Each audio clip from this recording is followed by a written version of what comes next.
Assalamualaikum warahmatullahi wabarakatuh. Halo teman-teman semua, bagaimana kabarnya hari ini? Saya harap kalian baik-baik saja, senantiasa diberi kesehatan, dilancarkan rezekinya, dan mudah-mudahan mari kita selalu berdoa. Semoga timnas kita, timnas Garuda, timnas Indonesia bisa meraih hasil positif saat nanti menghadapi Jepang dan Arab Saudi.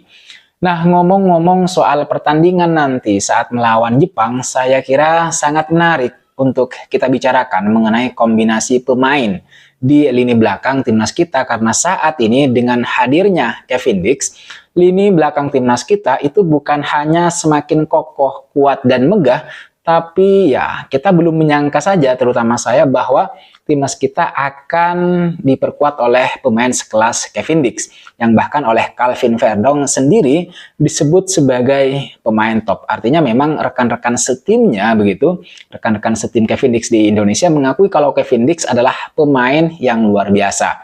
Dia sudah bermain di Liga Belanda, sempat di Liga Italia, dan kini bermain di Denmark bersama Copenhagen. Dia juga sudah pernah satu klub dengan pemain-pemain hebat di dunia, seperti misalnya Nathan Ake, pemain yang kini memperkuat Manchester City. Jadi Kevin Dix ini pernah bermain bersama Nathan Ake di ajang kualifikasi Piala Eropa U21 pada tahun 2015 dan beberapa pertandingan uji coba di tahun 2016. Kemudian dia juga pernah bermain bersama Frenkie de Jong, ya, pemain Barcelona saat ini. Tidak hanya itu, dia juga sudah pernah melawan tim-tim elit dunia gitu teman-teman. Seperti misalnya Napoli, Dortmund, Sevilla, Bayern Munich, hingga Manchester City dan kemudian Manchester United. Jadi pemain ini memang layak untuk kemudian menyandang sebagai pemain top, pemain yang luar biasa. Nah, dengan kehadiran dia di timnas Indonesia membuat Shin Tae-yong menurut saya memiliki stok melimpah di posisi bek tengah timnas Indonesia, untuk terutama begitu meredam agresivitas pemain timnas Jepang pada matchday kelima putaran ketiga kualifikasi Piala Dunia 2026 di Stadion Utama Gelora Bung Karno pada hari Jumat besok. Pemain yang bermain di Liga Super Denmark dan Conference League tersebut akan menjadi pilihan utama Shin Tae-yong teman-teman, yang bakal disandingkan dengan kapten kita, Jay Itzes, di pertahanan timnas Indonesia. Ini back yang benar-benar kita nantikan di timnas kita memang sejak beberapa waktu yang lalu. Sayang saja Mads Hilgers harus absen karena cedera. Padahal kalau seandainya Mads Hilgers tidak cedera teman-teman, maka kita bisa melihat 3 back luar biasa di lini pertahanan timnas kita, yaitu Kevin Dix, kemudian Mads Hilgers, dan Jay Itzes. Sayangnya, sekali lagi, Mads Hilgers tidak bisa bermain, tidak bisa bergabung dengan timnas Indonesia karena masih dalam proses penyembuhan cedera hamstring yang dialaminya beberapa hari lalu saat tampil bersama FC Twente. Jadi menurut saya, di lini belakang timnas kita yang sudah pasti itu adalah Kevin Dix, kemudian Jay Itzes, ya, itu untuk center back. Itu artinya masih kurang 1 pemain lagi yang bakal menemani mereka dalam formasi 3 back sejajar yang biasa digunakan oleh pelatih Shin Tae-yong dalam beberapa pertandingan timnas Indonesia. Jadi pertanyaannya sekarang adalah, siapa kira-kira pemain, kira-kira back ketiga dalam 3 back sejajar untuk menjalankan pakem pertahanan Shin Tae-yong nanti saat melawan Jepang? Ini pertanyaan yang perlu kita jawab. Nah, sebenarnya ada 3 sosok tersisa di lini belakang, yaitu Rizky Ridho, Justin Hubner, dan Jordi Amat. Bahkan bisa saja masih tersisa 4 jika Calvin Verdong digeser dari back kiri ke back tengah. Karena pemain yang satu ini juga beberapa kali mengisi pos back tengah mendampingi Jay Itzes dan Rizky Ridho di beberapa pertandingan sebelumnya teman-teman.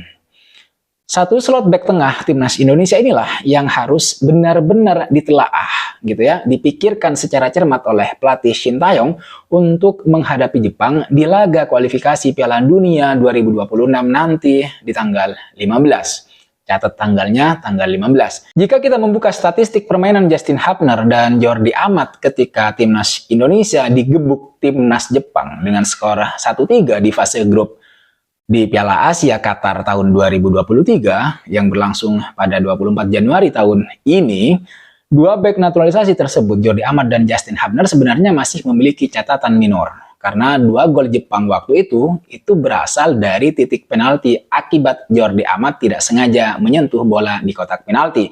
Sementara Justin Hubner juga tanpa niat melakukan gol bunuh diri gitu.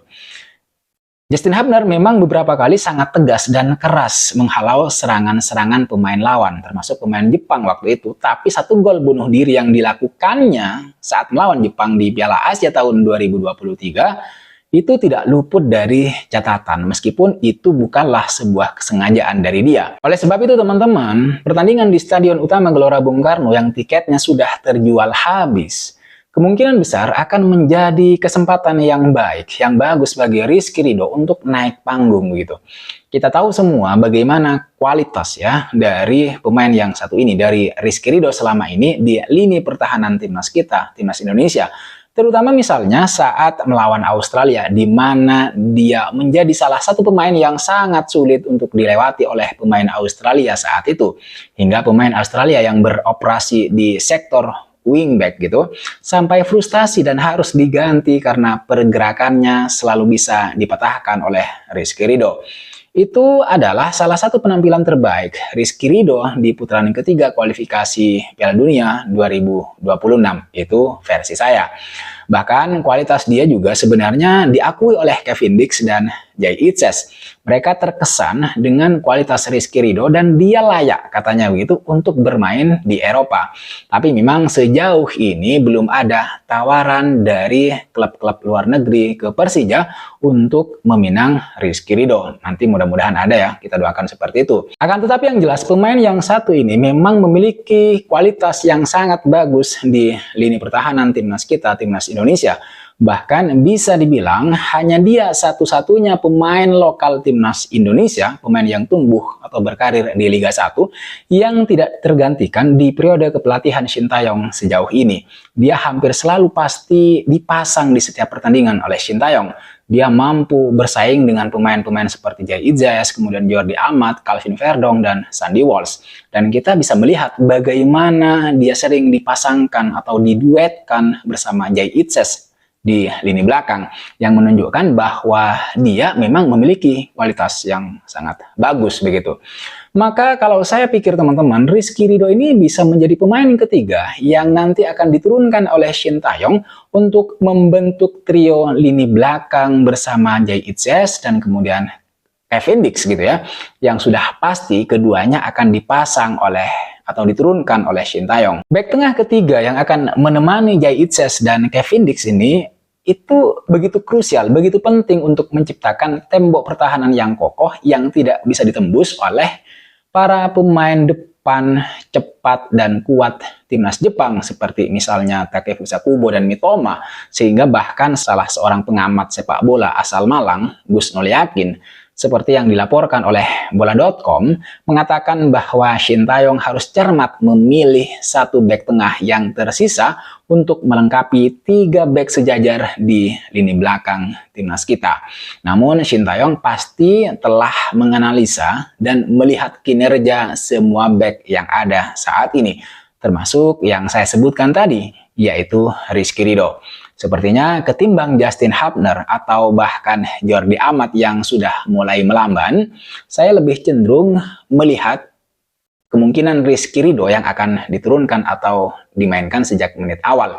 Jika misalnya kinerjanya kurang memuaskan, bukan karena kualitas dia yang kurang bagus, melainkan karena memang tim yang dihadapi adalah Jepang, tim yang jauh berkualitas, maka nanti Rizky Ridho bisa diganti dengan Justin Hubner gitu.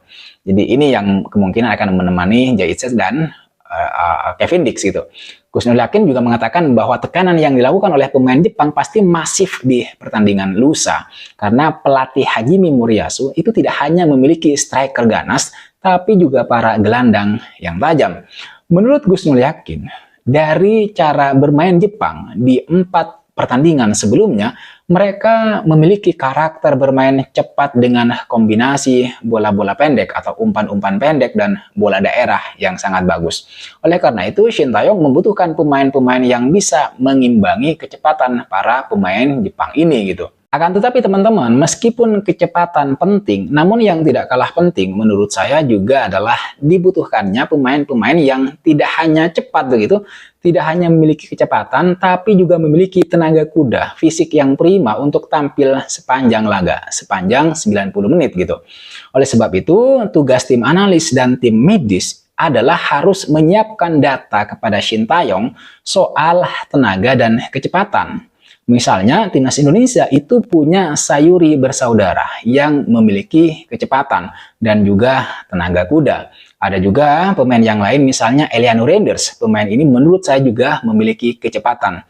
Tapi apakah Sayuri bersaudara atau Eliano Randers itu sesuai dengan kebutuhan Shin Taeyong? Itu kembali lagi ke pelatih gitu ya. Pelatih yang memiliki kebijakan untuk menurunkan pemain yang cocok dengan skemanya nanti saat melawan Jepang begitu. Oke teman-teman, saya kira itu yang bisa saya bahas. Jadi ini soal perombakan, artinya kita mencoba untuk melihat pemain belakang yang akan menemani Jay Itzes dan Kevin Dix, karena menurut saya Jay Itzes dan Kevin Dix ini sudah pasti bakal diturunkan nanti saat melawan Jepang. Tinggal mencari satu pemain center back lagi yang akan menemani mereka. Ya, menurut saya nanti pilihannya adalah Rizky Ridho. Kalau tidak Rizky Ridho, ya kemungkinannya juga adalah Justin Hubner. Saya tidak berharap Jordi Amat yang diturunkan karena pemain ini sudah ya seiring bertambahnya usia, pergerakannya menurut saya sudah mulai melambat. Tetapi soal pengalaman ya tidak bisa diragukan.